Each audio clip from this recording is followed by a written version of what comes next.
अस्सलाम वालेकुम। जैसे कि हमने डिटरमाइन द आउटपुट की सीरीज़ स्टार्ट की हुई है और इसमें जो आज का मेरा टॉपिक है वो चैप्टर नंबर 9 का क्वेश्चन नंबर 3 का पार्ट नंबर ए है। इसमें सबसे पहले क्या है कि x की एक वैल्यू है विच इज़ 13 और y की भी आपके पास गिवन वैल्यू यहाँ पे क्या है 3 विच मीन्स कि it is 03। So let's see कि प्रिंट एफ के लिए क्या कहा गया है। सबसे पहले जो 3 आपके पास परसेंटेज डी हैं, मीन 3 वैल्यूज़ ने प्रिंट होना है। पहली वैल्यू को मिल रहा है x divide by y। So what is x divide by y? 13 divide by 3, 3 4s are 12। जैसे कि हमें पता है कि डिवाइड में ऊपर वाला आंसर आता है और रिमाइंडर में नीचे वाला। सो इसकी आउटपुट जो है वो आपके पास पहली वैल्यू आपके पास यहाँ पे क्या आ गई 4। फिर y डिवाइड बाय x, दूसरा परसेंटेज डी किसको मिल रहा है y divide by x। What is y? 3। What is x? 13। और हमें ये रूल पता है कि जब छोटी वैल्यू को बड़ी वैल्यू पे डिवाइड करने का कोशिश की जाए तो आंसर स्ट्रेट फॉरवर्ड 0 है। What is x mod y? 13 को 3 पे डिवाइड करें, 3 4s are 12 और जो बाकी बचा वो मॉड है so 1। So simply your output is 401। Now next one is very similar to previous one. We have a value x equals to 7, y equals to 3. There are 2 percentage d and the text also end. It is text end. First percentage D किसको मिला? x divide by y को। 7 को अंदर रखें, 3 पे divide करें, 3 2s are 6, पीछे क्या बच गया 1।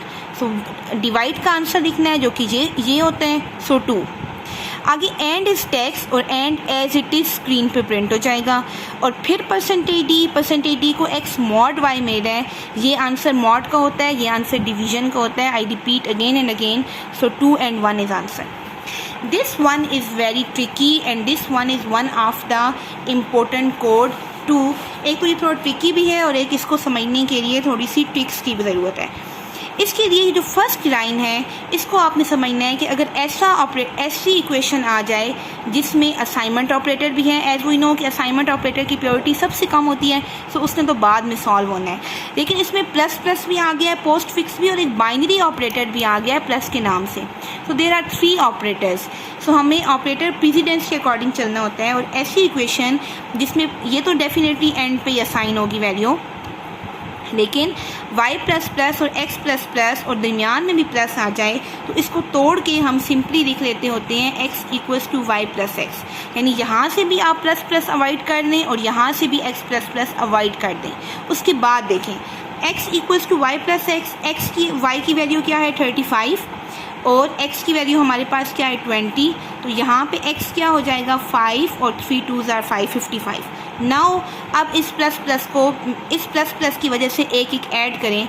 सो अब x की वैल्यू यानी x प्लस प्लस की वजह से ये x 56 हो जाएगा और y प्लस प्लस की वजह से y 36 हो जाएगा। ठीक, x 56 हो गया और y 36 हो गया। अब इस दूसरी इक्वेशन को सॉल्व करें जिसको मैं यहाँ पे सॉल्व आउट कर रही हूँ। दूसरी इक्वेशन को सॉल्व करने का क्या तरीका है कि ये अब प्रीफिक्स है और प्रीफिक्स में पहले ऐड हो जाता है और बाद में सम अप होता है। यहाँ पे पहले सम अप हो जाएगा और बाद में एडिशन होगी, बस यही फ़र्क है। पोस्ट फिक्स में पहले सम अप होंगे बाद में ऐड होगा, यहाँ पे पहले ऐड होगा और बाद में समाप होगा। पहले ऐड होने से y 36 हो चुका है, सो y की वैल्यू अब 37 और x जो है वो 56 हो चुका था और 56 की वजह से वो हो गया 57। इन दोनों को ऐड करें, 7 और 7 14, 5 3s are 8 और 1 9, ये वाला प्लस।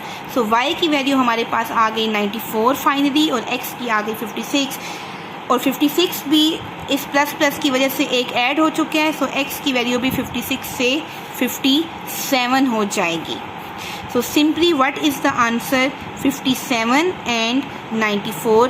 पहले परसेंटेज डी को x मिल रहा है जो कि 57 है और दूसरे को y मिल रहा है जो कि 94 है। आई रिपीट अगेन कि जब आपके पास ऐसा आ जाए कि आपके पास पोस्ट फिक्स भी है और दरमियान में बाइनरी ऑपरेटर भी है तो आप उसको तोड़ के x equals to y plus x लिख लेते हैं।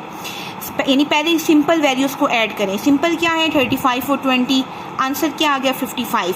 अब पोस्ट फिक्स की वजह से एक का इंक्रीमेंट भी तो होना है। सो 55 से 56 हो गया और y 35 से 36 हो गया। अब दूसरी इक्वेशन में प्री फिक्स है यानी पहले ऑपरेटर लगा हुआ है, प्रीफिक्स में पहले एक का एडिशन होगा और बाद में ये बाइनरी साइन सॉल्व होगा। सो पहले एडिशन होने से y36 था, y37 हो गया और x हमारे पास क्या था 56 हो चुका था, तो x 57 हो गया, y37 हो गया और x क्या हो गया 57 हो गया। इन दोनों को ऐड करेंगे, y को वैल्यू असाइन हो जाएगी 94 और x की वैल्यू 56 से अपडेट होकर क्या हो जाएगी 57। दिस इज़ फाइनल वैल्यू, पहले x प्रिंट हो जाएगा और फिर y प्रिंट हो जाएगा। So this is basically answer of this type of output. This is again related to postfix and prefix. सबसे पहले आपके पास क्या होगा x equals to x plus plus, जिसकी वजह से x की वैल्यू पहले x को ही असाइन होगी। व्हाट इज़ x 10, तो x की वैल्यू क्या है 10 और बाद में उसमें एक खुद में ही ऐड हो रहे हैं, सो सिंपली x की वैल्यू हो गई 11। और y is equals to plus plus y, it is prefix, पहले y में एक ऐड करें, 15 में एक ऐड किया 16 और 16 किसको असाइन हो गया y को, सो y इज इक्वल 16। पहला परसेंटेज डी x को मिला, दूसरा परसेंटेज डी y को मिला, पहले x प्रिंट होगा विच इज़ 11, फिर आपके पास y प्रिंट होगा which is 16 and simply 11 and 16 is answer. Remaining all are similar, that's why मैं उनको यहाँ पे एक्सप्लेन नहीं कर रही क्योंकि उसमें बिल्कुल सेम टू सेम सब में पोस्ट फिक्स और प्री फिक्स ही इस्तेमाल हो रहा है।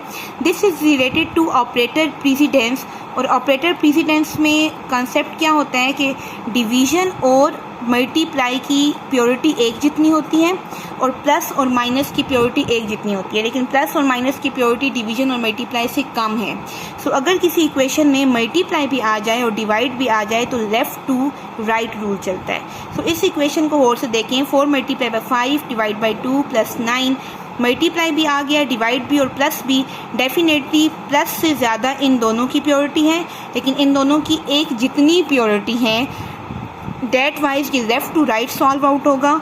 सबसे पहले 4 5 से मल्टीप्लाई होगा, आंसर विल बी 20 और फिर 22 पे डिवाइड होगा। अब डिवाइड और प्लस में से डिवाइड की प्योरिटी ज़्यादा है, डिवाइड करें 20 को 2 पे, 2 10s are 20, ये आंसर मॉड का होता है, ये आंसर डिवाइड का, हम डिवाइड का पिकअप करेंगे 10 and 10 plus 9 19, so x will be 19 and 19 is answer, क्योंकि x ही प्रिंट आउट करना है।